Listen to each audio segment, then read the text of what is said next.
Air combat actually works. It's not what movies show. Point number one, the core reality. What you don't see the enemy. You don't see the enemy, you detect them. The cinematic model, two aircrafts maneuvering within visual range, is operationally obsolete.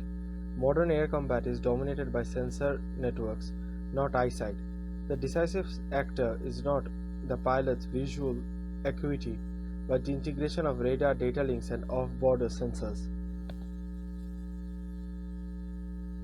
Aircraft such as the F-35 Lightning II operate as nodes in a distributed detection grid. They ingest data from airborne early warning platforms such as the Boeing E-3 Sentry, satellites, and other fighters. The result is a composite battlespace picture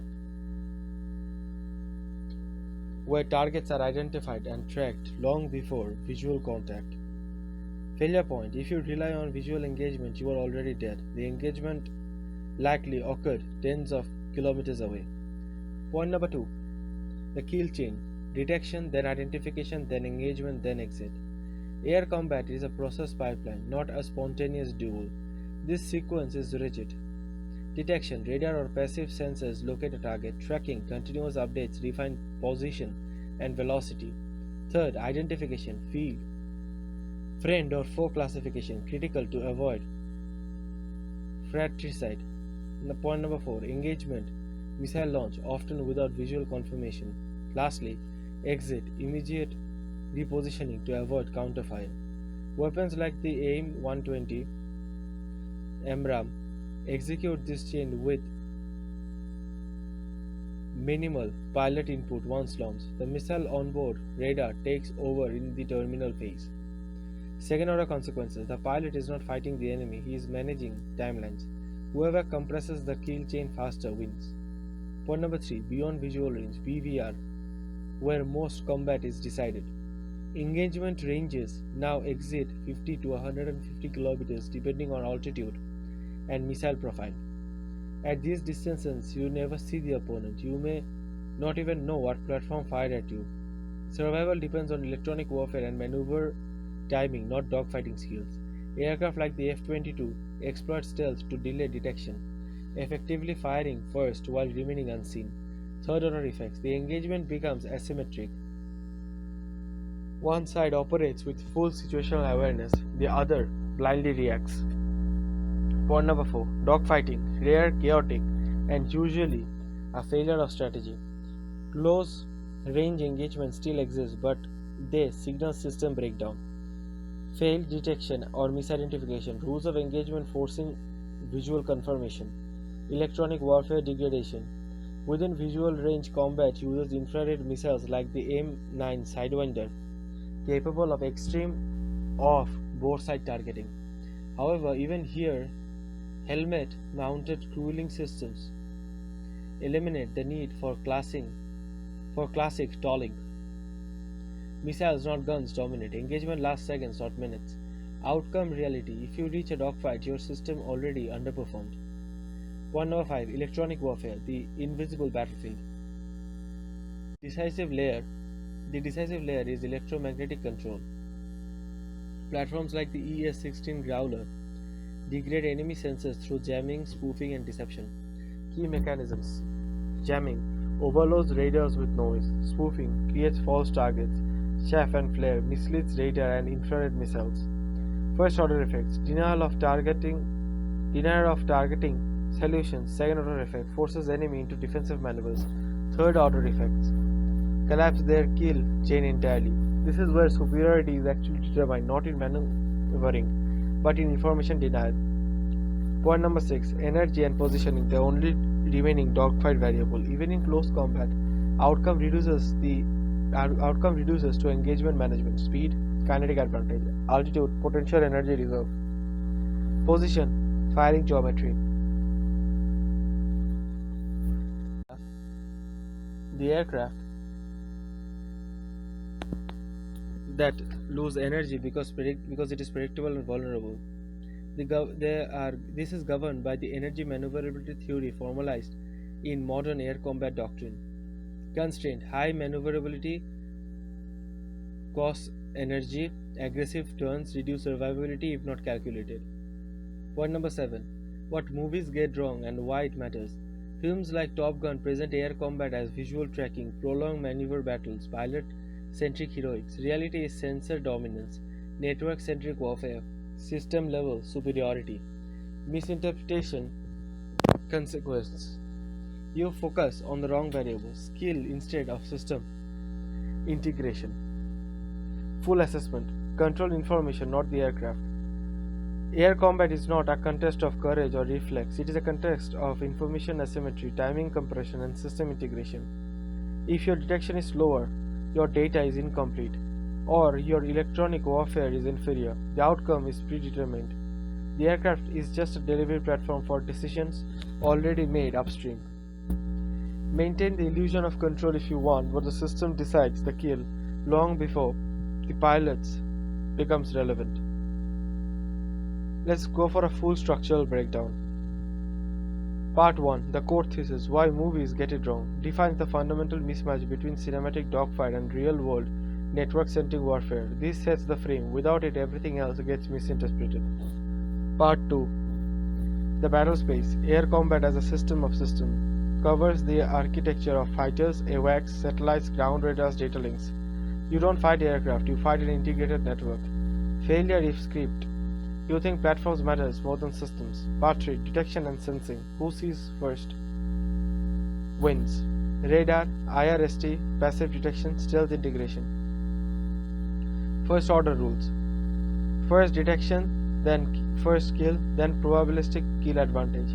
Part 4. The kill chain. Time compression warfare. Detection, tracking, identification, engagement, disengagement. This is where outcomes are detected, not in maneuvering. Part 5. Beyond visual range, BVR, missile envelopes, no escape zones, probability of kill, PK, cooperation targeting. This is dominant combat domain.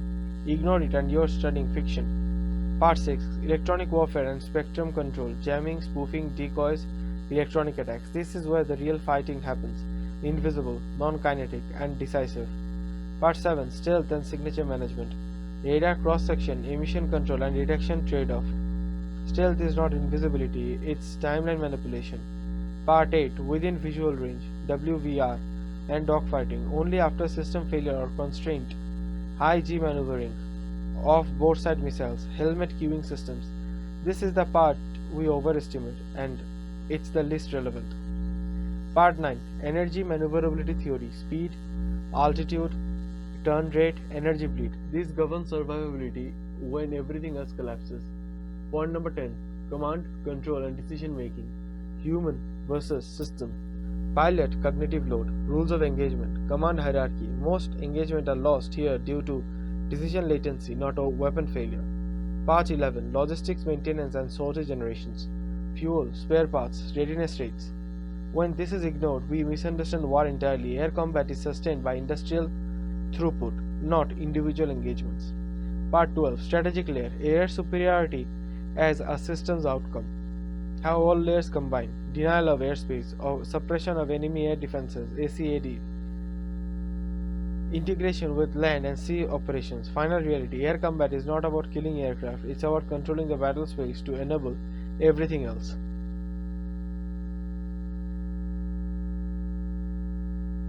Part 1. The core thesis, why movies get it wrong. The illusion, air combat as a visible duel. The dominant mental model shaped by films like Top Gun frames air combat as a contest of pilot skill, reflexes, and maneuvering within visual range. The model assumes the pilot sees the enemy. Engagement occurs at close range. Victory depends on turning, performance, and positioning. The human is the primary decision maker. This is structurally wrong, not partially wrong, completely misaligned with reality. This model persists because it is visually intelligible. Cameras cannot capture radar emission, data fusion, or electronic warfare, so narratives default to what can be seen. What constraint creates a distorted understanding. In reality, air combat as information warfare. Modern air combat is governed by information asymmetry, not maneuverability.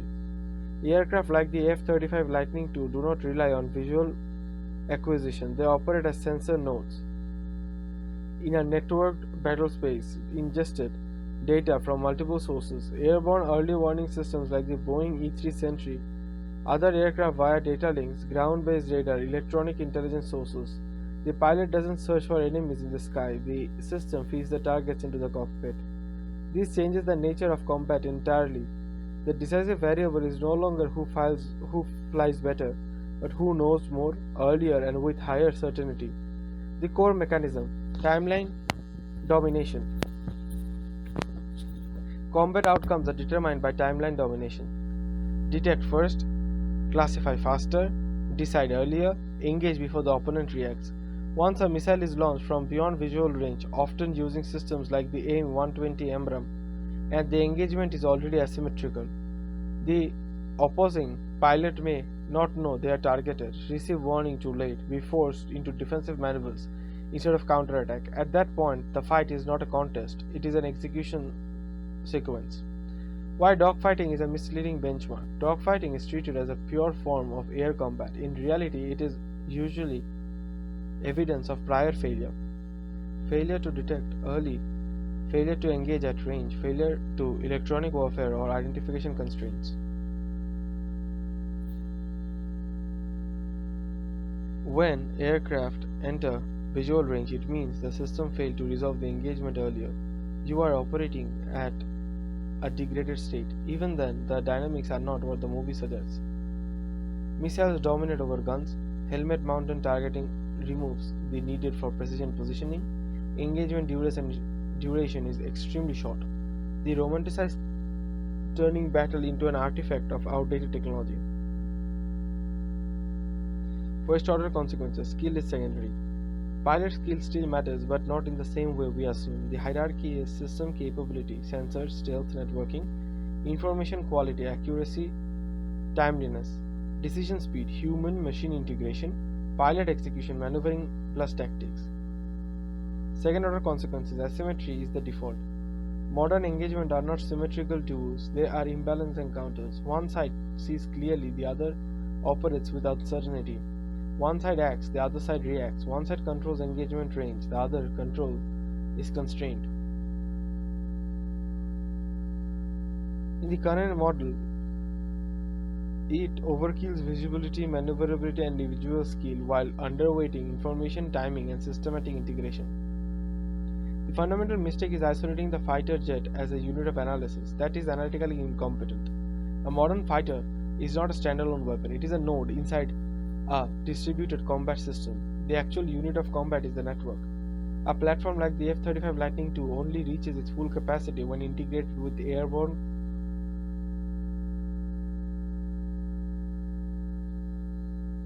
airborne command structures like the Boeing E-3 Sentry, ground-based radar systems, satellite surveillance and communication layers, electronic warfare platforms such as the EA-18G Growler.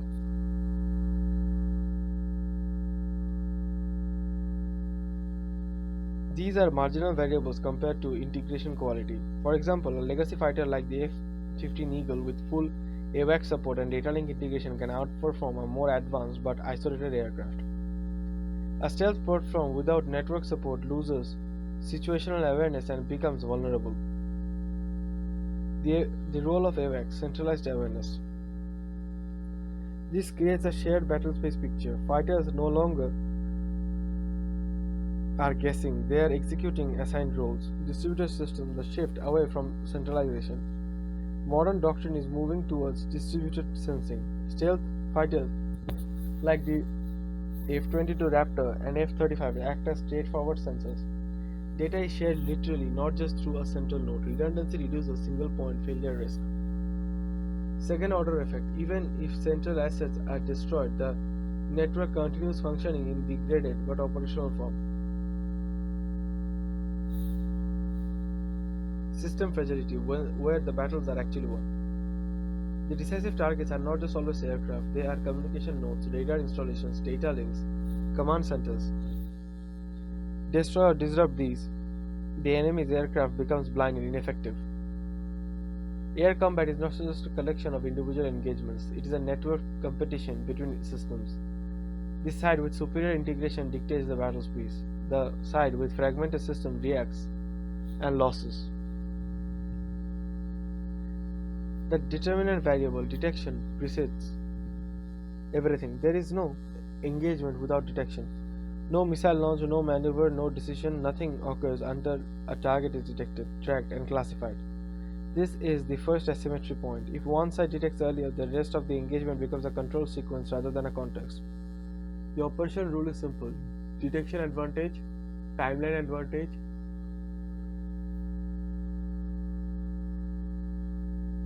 engagement control, kill probability increase. If you fail here, nothing downstream compensates. Radar, the primary detection mechanism. Modern fighters rely on advanced radar systems, particularly active electronically scanned array (AESA) radars. Platforms like the F-22 Raptor and the F-35 Lightning II use AESA to track multiple targets simultaneously, rapidly switch beams without mechanical movement, reduce probability of interception. Radar provides range, velocity, and directional data. It enables engagement far beyond visual range. Constraint: emitting radar signals reveals your presence. Detection is reciprocal unless managed. Passive detection: seeing without being seen. Radar emission is a liability. This creates demand for passive sensing systems. Infrared search and track (IRST) systems detect heat signatures. Electronic support measures detect enemy radar emissions. These systems allow an aircraft to observe without broadcasting its position. This is where stealth platforms gain disproportionate advantage. A stealth aircraft can detect conventionally visible targets while remaining difficult to detect itself. Stealth is frequently misunderstood as invisibility. That is incorrect. It is a detection delay and range reduction. Aircraft like the F-35 Lightning II reduce their radar cross-section (RCS), meaning enemy radar detects them later. Tracking quality is degraded. Engagement windows shrink. This creates a temporal gap where the stealth aircraft can detect first, track continuously, launch before being detected. This is not a minor age, it is a structural dominance in the detection phase. Detection isn't limited to onboard systems. External platforms expand sensing ranges dramatically. Aircraft like the Boeing E-3 Sentry operate at high altitude, extending radar horizon. Targets are being tracked hundreds of kilometers away. Feed targeting data to fighters. This removes reliance on individual aircraft sensors. Fighters become receivers of detection radar, not just producers. Second order effect: a fighter can engage in target it never detects independently. Detection range and engagement range. A common analytical failure is assuming detection range equals engagement rate. It does not.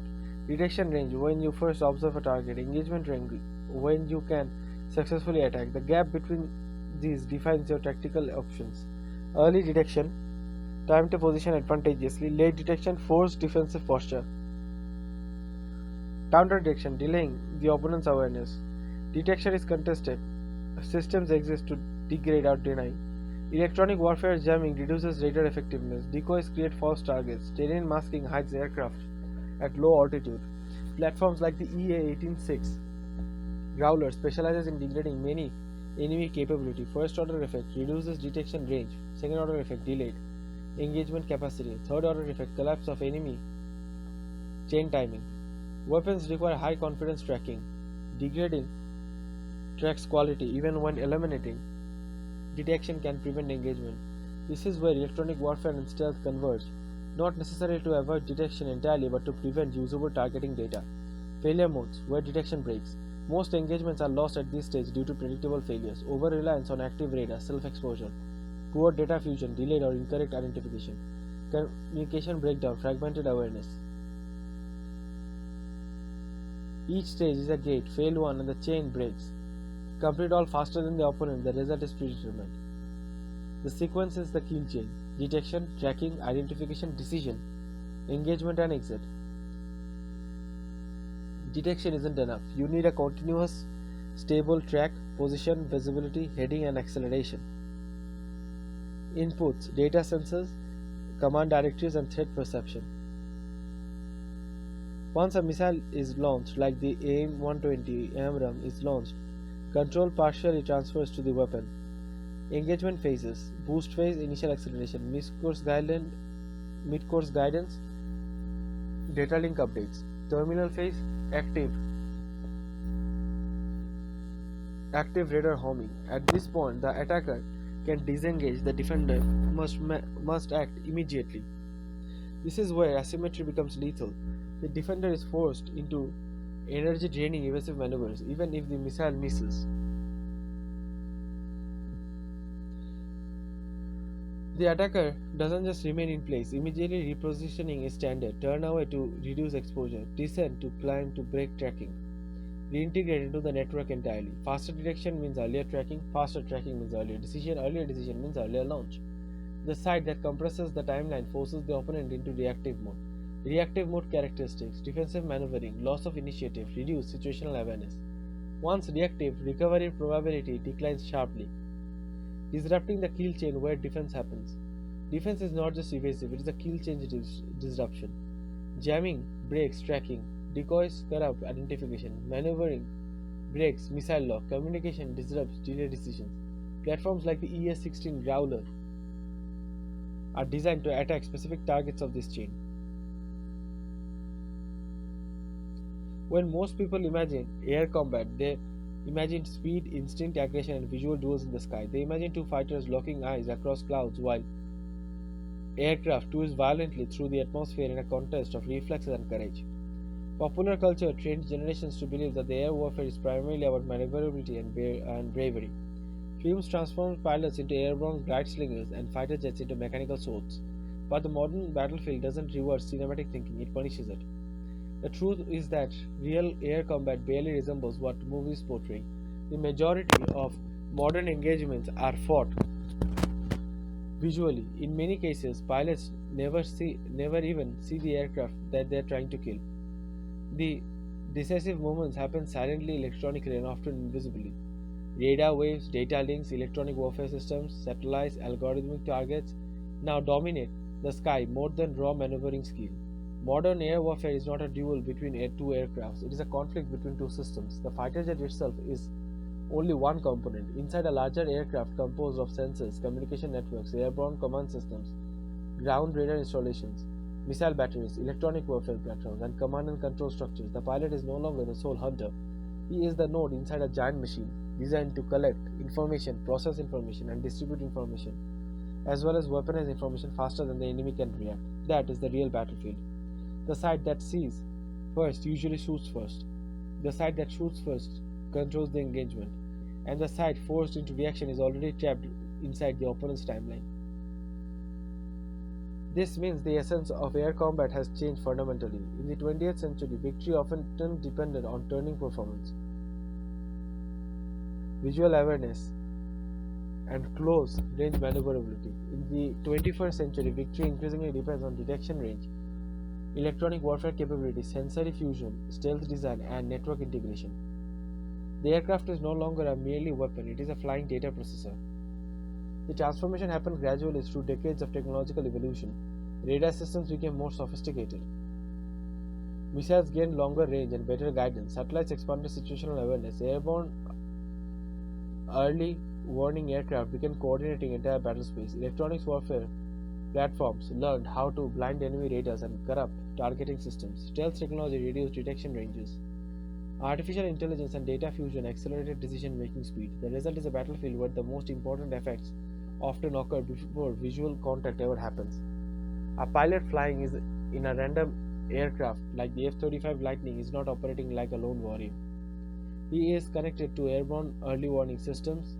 His aircraft continuously receives and processes massive streams of information, enemy positions, radar emissions, missile launches, friendly aircraft location, and are constantly updated inside the cockpit. The pilot's role increasingly resembles that of a battlefield manager rather than of a traditional dogfighter. That changes everything. The romantic image of the fearless ace fighting through the instinct survives because it is emotionally satisfying. Humans being naturally gravitate towards stories centered around individual heroism, but the modern military isn't designed around romance. They are designed around probability, survivability, important dominance, and time compression. A pilot can die even without seeing the aircraft that killed him. A missile can be launched from dozens and even hundreds of kilometers away.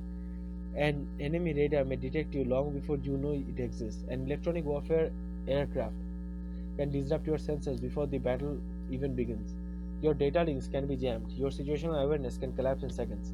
And when that happens, maneuverability alone doesn't save you. The popular obsession with dogfight also creates a dangerous misunderstanding of what actually determines air superiority. People compare aircraft using simplistic questions. Which fighter turns better, which jet is faster, which aircraft wins in a dogfight. But real military planners ask completely different questions. Which side detects earlier, which side processes information faster, and which side maintains communications line better under electronic attack? Which side can sustain sortie generation longer? Which side controls the electromagnetic spectrum? Which side integrates air, land, sea, cyber, and space assets more effectively? Because these are the variables that actually determine victory. Even stealth itself is misunderstood. Stealth doesn't make aircraft invisible, it delays detection. It compresses enemy reaction time, it manipulates engagement timelines. A stealth aircraft doesn't need to disappear completely, it only needs to maintain undetected long enough to gain initiative. That initiative is often decisive. Air warfare today revolves around what military analysts sometimes describe as the kill chain. Detection, tracking, identification, decision making, engagement, and disengagement occur in rapid successions. The side that completes the sequence faster imposes a pressure on the opponent and forces them into reactive behavior. Once forced, that ensures whether a kill is generated or the pilot himself gets killed.